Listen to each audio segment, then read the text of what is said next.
The Prime Minister is trying to put yesterday's COAG defeat behind him by putting the focus back on the states and territories.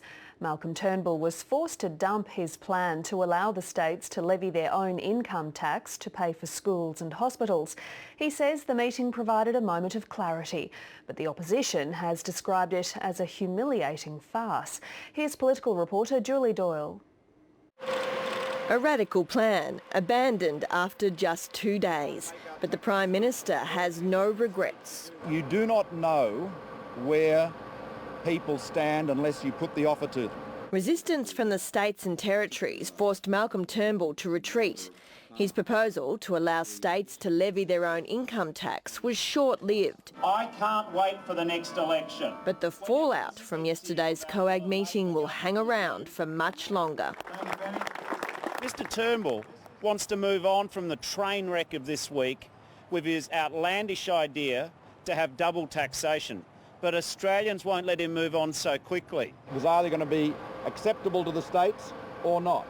Either way, we have learned a great deal. Okay, you all set? The Prime Minister championed his idea as a way to end the blame game between the Commonwealth and the states. Instead, it's provoked a fresh round. He was giving them the opportunity to take greater responsibility, and it seems that a number of states aren't prepared to take that responsibility. They'd rather leave it with the Commonwealth. I'm disappointed in the Premiers. They're quick to ask the Commonwealth to do their dirty work. Working together, you'll always get more done. The Health Minister has singled out one in particular, Victoria's Daniel Andrews. I think it's time Premier Andrews put his money where his mouth is. There's a long list of requests he's had for the Commonwealth about things he wants to be funded. Funding for schools and hospitals will now be even more of an election issue. The states and territories want billions of dollars cut in 2014 to be reinstated.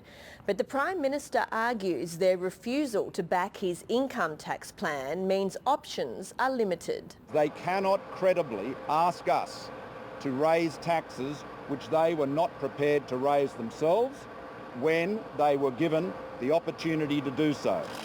Discussions will continue, but next time the strategy might be different. Julie Doyle, ABC News, Canberra.